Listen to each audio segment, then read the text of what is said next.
O planeta inteiro parou logo nas primeiras horas daquele dia. Estava prestes a começar a cúpula pan-continental pela soberania, sediada em Bamako, capital do Mali, com transmissão ao vivo para mais de 70 países ao redor do mundo. Representantes de várias regiões, Ásia, América Latina, Caribe e Oriente Médio, já haviam confirmado presença. No palco principal, líderes de 26 nações africanas que recentemente haviam se unido no novo bloco chamado Saara-Amazônia aguardavam em silêncio. Mas era um silêncio denso, prenunciando algo grandioso. No coração da conferência, um nome ecoava pelas paredes, despertando uma atmosfera de grande expectativa. Capitão Ibrahim Traoré, o jovem chefe de Estado de Burkina Faso, amplamente reconhecido por suas declarações ousadas e uma coragem sem igual, seria o último a discursar nesse evento histórico. Mas seu discurso não seria apenas mais um. Na véspera, o mundo havia sido abalado por um comunicado oficial vindo da Casa Branca, assinado por Donald Trump, que voltara à presidência dos Estados Unidos. O documento causou alvoroço, estabelecia duras sanções econômicas contra o Brasil, acusava o país de censura no judiciário, repressão política e até mesmo de uma guerra disfarçada contra o Supremo Tribunal Federal. Trump havia declarado estado de emergência nacional em relação ao Brasil, indo ao ponto de ameaçar o bloqueio de bens brasileiros em território americano. No entanto, o que mais surpreendeu os líderes do chamado Sul Global foi o tom imperialista do pronunciamento. E era exatamente contra isso que Traoré se preparava para se posicionar. Eram 10h11 quando ele se levantou sob aplausos. Usava sua icônica boina vermelha, uniforme verde-oliva e caminhava sem nenhum papel nas mãos, demonstrando a serenidade de quem já enfrentou batalhas reais. As câmeras do canal Pan-Afrique 24 focaram em seu rosto e antes mesmo de suas primeiras palavras, milhões de pessoas sabiam. Algo memorável estava prestes a ser dito. Minhas senhoras e meus senhores, começou Traoré com firmeza. Hoje não falo apenas como presidente de Burkina Faso, mas como combatente do continente africano, como aliado do Brasil e como oponente direto do neocolonialismo. Os aplausos vieram em cascata. Ontem, o presidente dos Estados Unidos publicou um documento no qual aponta o Brasil como uma ameaça à segurança nacional americana. Leiam isso novamente. O Brasil, considerado um risco para os Estados Unidos. Fez uma pausa estratégica. Estamos falando de uma nação pacífica, com mais de 200 milhões de trabalhadores, estudantes, mães e agricultores. Um país que não promoveu guerras, que não mantém bases militares em outros países e que agora é taxado como perigoso por ter tido a audacidade de pensar por si mesmo. Havia um silêncio total na sala. Traoré continuou com clareza. Quero deixar muito claro o que está acontecendo. O que se faz com o Brasil é apenas um teste, um experimento, um campo de ensaio. Eles querem verificar se ainda tem poder para dominar o planeta através da força do dólar. Querem saber se ainda são capazes de derrubar governos e impor suas verdades como nos tempos da Guerra Fria. Traoré respirou fundo, encarando diretamente os presentes. Mas há um novo mundo nascendo. E nesse novo mundo, nenhum país do Sul será pisado sem resistência. A plateia se ergueu como um só corpo. O peso das palavras era imenso. A comitiva brasileira não desviava o olhar. Era como se Traoré, com sua voz, fosse a única ponte capaz de desfazer o nevoeiro de intimidação projetado por Washington. Sem mais palavras, ele abandonou o púlpito e andou lentamente até o centro do palco, deixando o microfone para trás. Seu gesto, carregado de significado, foi captado por todas as lentes que o acompanhavam. Um agente de segurança pertencente a um país da OTAN tentou se aproximar, mas foi imediatamente impedido. Havia algo na postura de Traoré que transcendia o discurso político.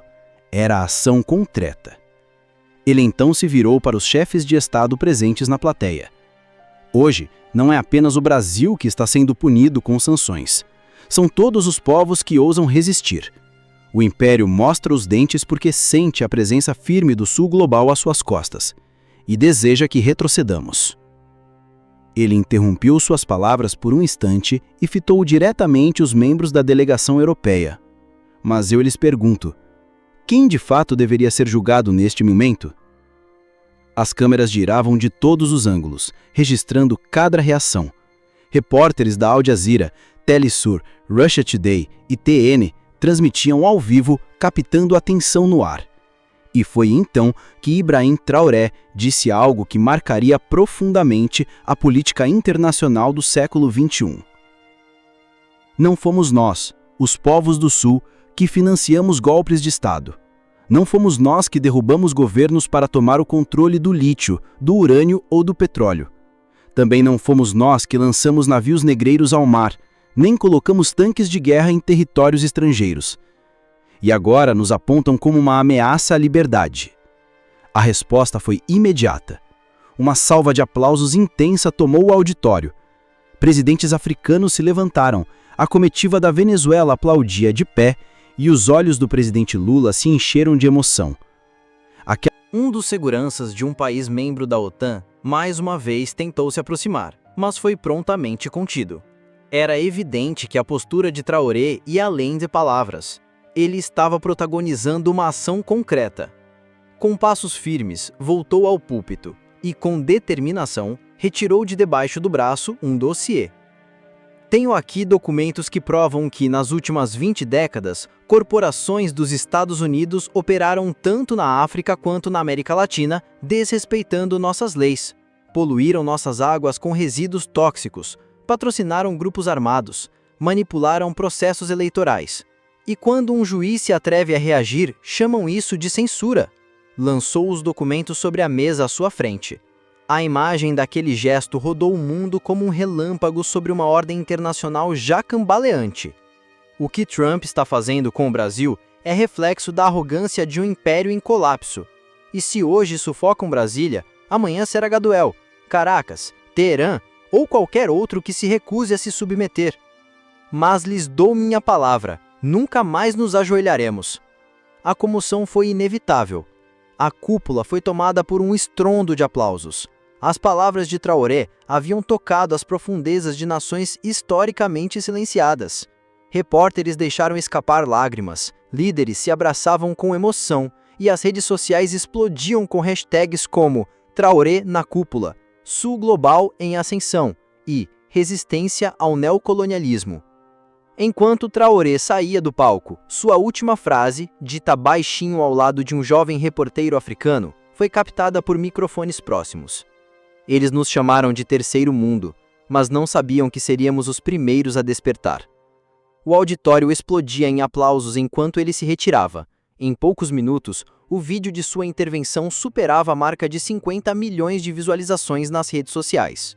A hashtag Traoré Responde já dominava as tendências em mais de 70 países. Do lado externo da conferência, uma multidão acompanhava os acontecimentos em telões gigantes e entoava em uníssono palavras de união. Uns pueblos, uns solut, un solo pueblo. Una solota lucha. One people, one fight. Aquele momento transcendeu os limites de um discurso. Ao mesmo tempo, serviços de inteligência da França soavam alertas. Se essa coalizão avançar, perderemos o controle sobre o Sahel, a Guiana e porções estratégicas do Caribe. Mas era tarde demais. A chama já havia sido acesa. 3 semanas após a cúpula em Bamako, uma nova conferência, também secreta, foi organizada em Ouagadougou. Protegida por drones aliados e forças da recém-criada Força Pan-Africana de Defesa Popular, a reunião selou um novo capítulo histórico. Sob o sol abrasador do Sahel, representantes de 34 nações assinaram um documento com tinta preta e mãos firmes, a Carta da UD. O texto era direto e sem rodeios diplomáticos. Declarações que, durante décadas, haviam sido evitadas estavam agora escritas com clareza. Prometemos nos proteger mutuamente contra qualquer forma de sanção, invasão ou chantagem. Nos comprometemos a não aceitar mais empréstimos que nos condenem à miséria por gerações. Assumimos o compromisso de compartilhar energia, armamentos e conhecimento entre nossos povos. Juramos, se atacarem um, enfrentarão todos. O nome foi formalmente adotado, Aliança do Sol Livre, o símbolo, um sol negro sobre fundo vermelho, representação da força de quem luta mesmo em meio à escuridão. Enquanto isso, agências como a CIA, o MI6 britânico e a DGSE da França monitoravam os passos do novo bloco com crescente apreensão. A Casa Branca, pressionada por seus aliados, impôs sanções diretas contra Burkina Faso, Bolívia e Irã. Mas a resposta não saiu como planejado. Traoré, com um simples tweet, desmontou toda a ofensiva.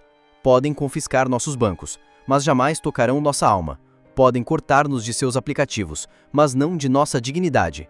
Podem nos chamar de terroristas, mas quem destruiu o Iraque, o Vietnã, o Congo e a Líbia, fomos nós? A resposta do povo veio com uma nova hashtag. Hashtag Somos Sol Livre. Hashtag Traoré não está só. Hashtag Fim do neocolonialismo. A essa altura, o mundo já se encontrava dividido, não mais por linhas ideológicas, mas pela disposição de resistir ou de se submeter ao domínio imperial. No Brasil, começava a surgir um novo movimento popular. Agricultores no Mato Grosso paravam suas colheitadeiras e exigiam novas relações comerciais. Chega de depender de bancos estrangeiros, queremos negociar diretamente com a África. Em Salvador, uma jovem ativista escreveu no muro: a esperança tem pele negra e usa farda. Seu nome é Traoré. Enquanto isso, no coração do Saara, um comboio enigmático atravessava o deserto. Aviões não identificados pousavam discretamente em Miami, Bamako e Bobo Dioulasso. Relatórios apontavam que sistemas de defesa antiaérea da Rússia, drones iranianos e mísseis norte-coreanos estavam sendo integrados sob uma doutrina unificada de proteção regional, o Escudo do Sol. O Ocidente já não podia mais agir sem consequências. O cenário global entrava em equilíbrio. Traoré, informado sobre as movimentações estratégicas, convocou uma nova declaração pública. Sentado diante da bandeira de Burkina Faso, olhou diretamente para a câmera e disse: a África não será mais quintal de ninguém. O Brasil não será mais cliente. A Bolívia não será mais colônia de extração. Nós seremos o destino. Fez uma pausa e finalizou: não nos ajoelhamos mais, nem por dólares, nem por mísseis. Ergueu o punho em sinal de força. Atrás dele, soldados de diversos países repetiram o gesto. Brasileiros, malienses, nicaragüenses, zimbabuanos, sírios e cubanos. Esse momento se tornaria o símbolo visual da revolução multipolar.